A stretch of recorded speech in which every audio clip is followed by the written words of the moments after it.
Guys, আসসালামু আলাইকুম। কেমন আছো তোমরা সবাই? তোমরা কি গেস করতে পারতেছো এখন আমি কোথায় আছি? ঠিক আছে, তোমাদেরকে পুরোটা খুলেই বলি। আগের দিন আমার বান্ধবী আমাকে কল দিয়ে বলল যে ওর বোন যে স্কুলে পড়ে সেইখানে নাকি পিঠা উৎসব হবে। তো আমার বান্ধবী ভালো করে জানে যে আমি কি পরিমাণে পেটুক। সো আমি প্রাইভেট পড়া শেষ করে এখন এখানেই আসলাম একটু দেখার জন্য। তো এখানে দেখি এখনও তেমন প্রস্তুতি হয় নাই, মানে এখনও প্রস্তুতি চলতেছে, এখনও সবাই আসে নাই বা ডেকোরেশন তেমনটা পুরোভাবে হয় নাই। আমার বান্ধবী ভালো করে জানে যে আমি কি পরিমাণে পেটুক, এজন্য সে আমাকে আগে আগে খবর দিয়ে দিছে একদম। ওইখানে ওরা প্রস্তুতি করতে থাকুক, আমি চলে আসলাম বাসাতে। এখন আমিও রেডি হয়ে যাব, একটু পরে একটু হালকা পাতলা সাজুগুজু করে যাব। তো আমি ভাবতেছি যে কোন ড্রেসটা পরা যায়, পরে মনে বললো ঠিক আছে আমি এই ড্রেসটা পরি, আজকে পরবো এই নীল কালারের ড্রেসটা এবং কালো পাজামা কালো ওড়না।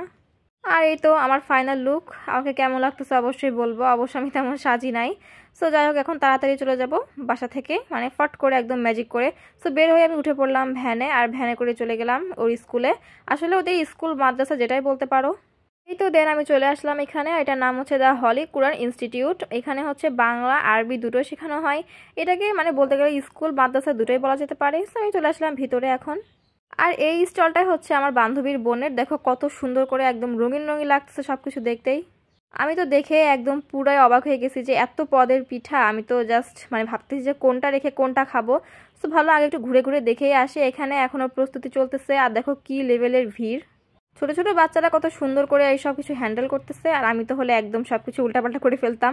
আর আমি প্রত্যেকটা দোকান দোকান ঘুরে ঘুরে দেখতেছি যে কেমন কি পিঠা আছে, আর সবকিছুই অনেক সুন্দর করে সাজানো গোছানো। আমি তো শুধু ওয়েট করতেছি কখন সবার প্রস্তুতি হবে আর কখন আমি একদম যে খাবো। আর এই তো সব জায়গাটা ঘুরে ঘুরে দেখতেছি, আর দেখো বাচ্চারা কত সুন্দর করে একদম হ্যান্ডেল করে রাখছে সবকিছুকে। বাই দ্য ওয়ে, ওই পিঠাটা দেখে আমার লোভ লেগে গেছে। যাই হোক, ওগুলো পরেই খাবো। আর এখানে তো দোকানের নামগুলো দেখে আমি পুরাই অবাক। একটা হচ্ছে মামার বাড়ি আলা পিঠা, আর একটা হচ্ছে জামাই আদর পিঠা ঘর। মানে এই তো তারপর এখন দেখার পরে এখন চলে আসলাম এদিকে। বান্ধবীটা আমাকে বাসা থেকে নিয়ে আসা ওই চেরি ফল খাওয়াচ্ছে ফ্রি ফ্রি, এটাই খাচ্ছি আমি আগে। এখন শুরু হয়ে গেল আমার খাওয়া দাওয়ার পালা। ফার্স্টে নিয়ে নিলাম এই নকশি কাঁথা পিঠা, আর নিলাম এই পিঠাটা। এই পিঠার নাম সঠিক জানা নাই, তবে এটা কিন্তু অনেক মজা ছিল। এটা কেমন যেন ডিম ভাজির মতো লাগতেছিল। আমি তো নিয়ে এক সাইডে চলে আসছি একদম শান্তি করে খাবো। আমার যে বান্ধবী আমাকে খবর দিছিল পিঠা হচ্ছে ভাই, সেই আমার ভিডিও করে দিচ্ছে, আর সে তো একদম বসে তুই শান্তি করে খা, আমি তো ভিডিও করে দিচ্ছি। এমন বান্ধবী কই পাবো বলো? টুকিটাকি সব ভিডিও সেই আমার করে দিচ্ছে, আমি তো জাস্ট খাচ্ছি। আজকে তো এত পরিমাণে পিঠা খাবো যে খেতে খেতে একদম ডায়াবেটিসে বানাই ফেলবো একদম আমি। আমার অন্য এক বান্ধবী বলতেছে যে তুরানির মুখ তো আমি একবারের জন্য ফাঁকা দেখতেছি না, মানে কখনো কখনো কোনো না কোনো পিঠা আমি খেতেই আসি। তো যাই হোক, এখান থেকে খাওয়া শেষ করে চলে গেলাম আরেকটা দোকানে। এখান থেকে খাচ্ছি এই লাড্ডু টাইপের এই পিঠাটা, এটার নাম কি আমি সঠিক সত্যিই জানি না। আর তারপরে খাওয়ার পরে চলে আসলাম এই মিষ্টি কুমড়া পিঠাটা খেতে। এটা তেমন ভালো লাগে না আমার কাছে। সো তারপরে খাচ্ছি পুডিং। পুডিং তো আমার খুবই পছন্দের, আর এটা অনেক মজাও হয়েছিল। ভাই মিষ্টি খেতে খেতে আমার তো পুরোই অবস্থা খারাপ। সো বান্ধবীকে বললাম চল একটু বাইরে যে চিপস খেয়ে আসি। সো এখান থেকে এক্সট্রা পলিথিন নিয়ে আমার জন্য পার্সেল করে নিলাম কিছুটা। আর এই তো এখন চিপস খাবো। চিপস খাওয়ার পরে দেখো দুই বান্ধবী আমরা কি একটা মজা করতেছে, মানে এত বয়স হয়ে গেছে তারপর আমরা দুষ্টামি শেষ হয় না আমাদের। তারপর দুষ্টামি করে চলে আসলাম আবার এই স্কুলে। এখানে এসে দেখি মানে সবকিছু ঘুরে ঘুরে দেখতেছি যে কোথায় কি আছে। দেন ঘুরতে ঘুরতে চলে আসলাম এই চাপার মধ্যে। জানি না বান্ধবী কোন রাস্তা দিয়ে নিয়ে আসছিল যে পড়ে গেলাম এই চিপার মাঝখানে। দেখো কি একটা চিকন রাস্তা দিয়ে আমরা আসছি, মানে পুরাই আটকে যাচ্ছিলাম একদম। তারপরে ঘোরা শেষ করে চলে আসলাম আবার আরও একটা পুডিং খেতে। পুডিং খেতে তো আমার খুবই ভালো লাগতেছে। সো আবার খাচ্ছি আমি।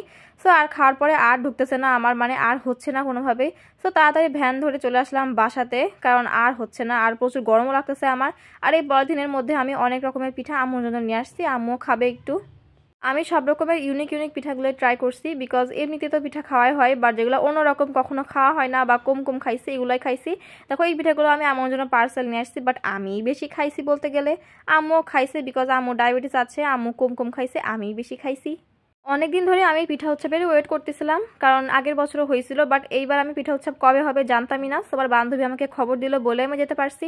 আর বান্ধবীকে অনেক অনেক থ্যাংক ইউ আমাকে পিঠা উৎসবের খবর দেওয়ার জন্য, ওর জন্য আমি যেতে পারছি। আজকে তো প্রচুর পরিমাণে উড়াধুরা পিঠা খেয়ে একদম উদ্ধার করে ফেলছি। সো আজকের এই ভিডিওটা এখানে শেষ করতেছি। সবাই ভালো থাকবা, সুস্থ থাকবা, সবাইকে আল্লাহ হাফেজ।